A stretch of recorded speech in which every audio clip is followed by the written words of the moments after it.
मैं हूं आपका दोस्त संतोष कुमार। और दोस्तों, आज हम पहुंचे हुए हैं अनुमंडलीय अस्पताल महाराजगंज, सेहत सही लाभ कई कार्यक्रम के अंतर्गत। दोस्तों, परिवार नियोजन सप्ताह कार्यक्रम चलाया जा रहा है। तो आइए, आज हमारे बीच मौजूद हैं परिवार नियोजन के सलाहकार। तो सबसे पहले सर का हम परिचय लेते हैं। सर, मेरा नाम देवेंद्र सिंह बघेल है और मैं यहाँ पर लगभग 14 साल हो गए। परिवार नियोजन कार्यक्रम के तहत हम reproductive maternal neonatal child health, adolescent health एवं न्यूट्रिशन के लिए काम कर रहे हैं। जी सर, आज हम ये जानना चाहेंगे कि परिवार नियोजन सप्ताह मनाने का उद्देश्य क्या है।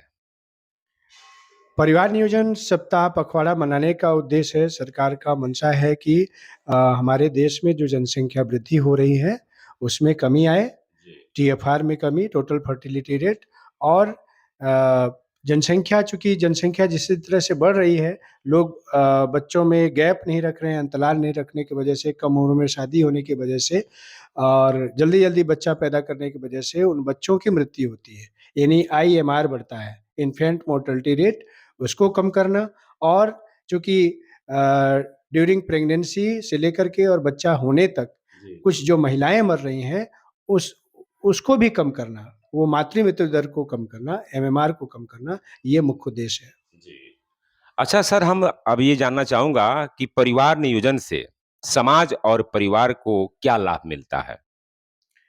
परिवार नियोजन से तो उस परिवार को ही सबसे बड़ा लाभ मिलेगा कि चूंकि अनचाहा गर्भ यदि नहीं आएगा, और जैसे एक होता है ना नियोजन करना, किसी चीज का प्लानिंग करना, जैसे घर में लोग शादी ब्याह करते हैं तो उसकी तैयारी करते हैं, खेती करते हैं तो उसकी तैयारी करते हैं।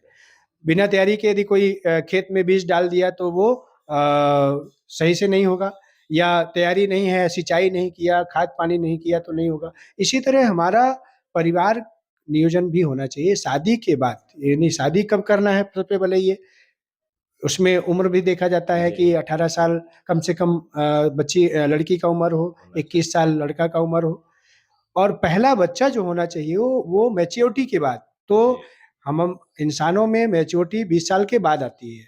तो उस महिला का जब तक उम्र 20 साल ना हो जाए तब तक पहला गर्भधारण नहीं होना चाहिए। तो एक तो ये नियोजन हो गया। दूसरा हो गया कि अभी एक बच्चा हो गया यदि 20-21 साल में, तो दूसरे बच्चे में कम से कम 3 साल का अंतर जरूर रखें। उससे क्या है, जो गैप मिलेगा उसमें उस बच्चे को पूरा अधिकार होता है माँ का दूध पीने से तो वो पूरी तरीके से दूध पिएगा, स्वस्थ होगा, माँ का भी फोकस उस बच्चे पे रहेगा, तो वो बच्चा पर ध्यान जब रहेगा तो बच्चा तंदुरुस्त होगा, शारीरिक रूप से भी और मानसिक रूप से भी। तो ये बच्चे स्वस्थ रहेंगे और वो जो माँ बाप है वो भी उनको भी समय मिलेगा कि हम कुछ धन का संचय कर लें, उनका आर्थिक रूप से क्षमताएं बढ़ेंगी। क्योंकि यदि जल्दी जल्दी गर्भधारण होता है, बच्चे होते हैं, तो फिर उनके खर्चे भी बढ़ जाते हैं, अनावश्यक खर्चे बढ़ते हैं। तो उस परिवार का सबसे बड़ा विकास होगा, और जब परिवार कम होगा, सीमित होगा, तो उस गांव का भी विकास होगा, समाज का विकास होगा और देश का विकास होगा। स्वास्थ्य विभाग द्वारा कौन कौन सी गतिविधियां की जा रही है। देखिए, स्वास्थ्य विभाग द्वारा बहुत सारी गतिविधियां की जा रही हैं, जैसे कि अभी जननी बाल सुरक्षा योजना है, जननी सुरक्षा योजना है, और परिवार नियोजन की योजना है। उसके तहत बहुत सारे कार्यक्रम चलाए जा रहे हैं।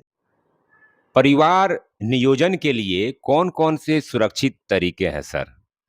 परिवार नियोजन के 2 प्रकार के तरीके हैं, एक स्थायी तरीका होता है और दूसरा अस्थायी तरीका होता है।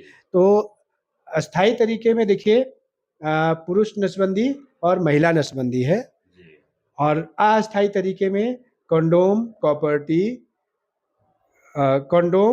कॉपर्टी और मालायन, छाया, ये छाया गोली है, ठीक है, ये कॉपर्टी है, और अंतरा सुई होता है, अंतरा सुई इंजेक्शन है।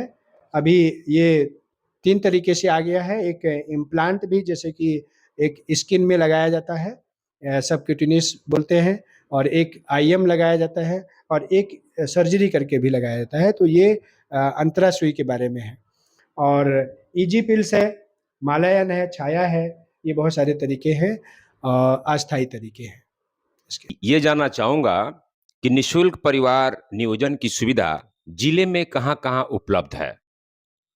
अ, जिले में सभी सरकारी अस्पताल में निःशुल्क ही सुविधा उपलब्ध है इसके लिए। सरकार के तरफ से जितने भी सरकारी अस्पताल हैं, तो परिवार नियोजन के लिए चाहे वो स्थायी तरीका हो या अस्थायी तरीका हो, सभी निःशुल्क सुविधा के साथ है। ग्रामीण क्षेत्रों में परिवार नियोजन को लेकर कौन-कौन सी भ्रांतियां हैं? ग्रामीण क्षेत्र में परिवार नियोजन को लेकर के बहुत सारी भ्रांति फैली हुई है। जैसे कि हम बात करें कॉपर्टी की, तो कॉपर्टी को लेकर के लोगों के दिमाग में है कि वो पेट में छेद हो जाता है, कलेजे में धँस जाती है या बहुत ज़्यादा ब्लीडिंग होती है, उससे कैंसर हो जाता है। तो ये सारी जो लोगों के दिमाग में है कही सुनी बात में, बस लोग उसको प्रैक्टिकली नहीं देख रहे हैं। एक दूसरे के बस गलत संदेश में आ करके लोग भ्रम पाल के रखे हुए हैं। ऐसे लोग जब हमारे पास आते हैं तो उनका हम भ्रम तोड़ते हैं, वो भ्रांतियों को दूर करते हैं और इसके बाद फिर वो उनको अपना डिसीज़न होता है कि हाँ, हमें कॉपर्टी लगवाना है। तो कॉपर्टी को लेकर के एक भ्रांति हो गई।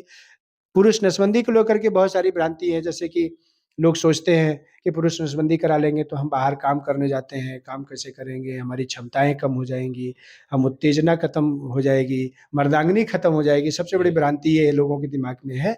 और हम फिर बाद में संभोग नहीं कर पाएँगे पत्नी के साथ। तो ये सबसे बड़ी पुरुषों में सबसे बड़ी भ्रांति है।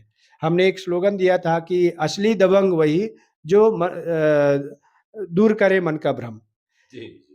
तो मर्दों में सबसे ज़्यादा भ्रांति है, महिलाओं में तो बहुत सारी क्षमताएँ हैं, महिलाएँ बहुत सशक्त हैं, जागरूक हैं। महिलाएँ आगे आती हैं कि नहीं हमें अब बच्चा नहीं चाहिए, हम सीमित ही हमको बच्चा चाहिए, लेकिन उस घर का जो माहौल है, वो उनको मजबूर करता है अनचाहा गर्भ धारण करने के लिए। तो पुरुषों को सबसे ज़्यादा इसमें जागरूक होने की ज़रूरत है कि पुरुष का जो नसबंदी है वो सबसे ज़्यादा सरल है और महिला की नसबंदी तो मान लीजिए मजबूरी में लोग करा ही रही हैं। महिला की नसबंदी में तो चीरा टाका लगता है, 2 दिन 24 घंटे रहना पड़ता है, 8वें दिन टाका कटेगा, इसके बाद धीरे-धीरे घर में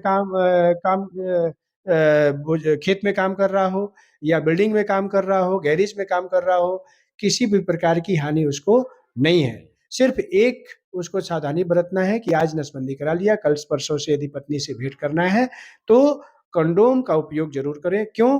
क्योंकि 3 महीने तक वीर्य में जो शुक्राणु बैठा है, जीवित है, वो गर्भ ठहरा सकता है। तो 3 महीने के अंदर या तो वो संपर्क ना रखें या 3 महीने के अंदर रखना है तो कंडोम का इस्तेमाल करें और इसके बाद वीर्य परीक्षण 3 महीने के बाद करा लें। स्पर्म जब वीर्य में नहीं रहेगा तो गर्भ नहीं ठहरेगा।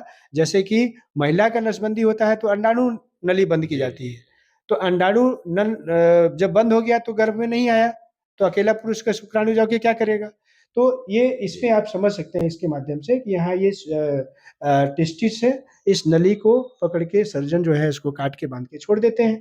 तो यहाँ स्पर्म बनता है, वीर्य यहाँ बनता है। ये वीर्य जो है जब शुक्राणु नहीं रहेगा वीर्य में तो गर्भ नहीं ठहरेगा। महिला की नसबंदी में देखिए ये अंडाणु बनता है, हर महीने इधर से अंडाणु गर्भ में आता है, तो जब पुरुष का शुक्राणु जाता है स्पर्म के साथ वीर्य के साथ, तो वो गर्भ ठहरा देता है। तो यहाँ बेरियल लग गया इसमें और यहाँ बेरियल लग गया इसमें, तो गर्भ नहीं ठहरेगा। इससे मर्दांगिनी खत्म नहीं होती है। महिला का नसबंदी हो जाता है तो क्या वो संभोग करना बंद करती है? नहीं ना। तो इसी तरह पुरुष का भी है। तो लोगों के दिमाग में जो भ्रांति है वो दूर करना चाहिए। कि परिवार नियोजन अपनाने वाले दंपतियों को सरकार की ओर से कौन-कौन सी सुविधाएँ दी जाती है? जो परिवार नियोजन का लाभ लेना चाहते हैं, जैसे पुरुष नसबंदी, तो पुरुष नसबंदी में सरकार ने प्रोत्साहन राशि के रूप में ₹3000 का प्रावधान है। पुरुष नसबंदी कराएँगे तो ₹3000 उनको मिल जाएगा और चाहे वो हाइड्रोसील के साथ कराएँ पुरुष नसबंदी या बिना चीरा, बिना टाका कराएँ। दूसरा, महिला नसबंदी में भी 2000 प्लस ₹3000 दिया जाता है। जैसे कि यदि वो महिला बच्चा होने के 7 दिन के अंदर कराती है, तो ₹3000 दिया जाता है और मोटिवेटर को 400 रुपया दिया जाता है। और यदि बाद में कभी कराती है तो उसको 2000 रुपया और मोटिवेटर को 300 रुपया दिया जाता है। पुरुष नसबंदी में मोटिवेटर को 400 रुपया दिया जाता है और पुरुष को 3000 रुपया दिया जाता है। कॉपर्टी यदि लगवाती है महिला तो कॉपर्टी में बच्चा होने के तुरंत बाद लगवाएगी तो उसमें ये कॉपर्टी है तो ये 3000 रुपया उसमें दिया जाता है। सॉरी 3000 नहीं, 300 रुपया दिया जाता है।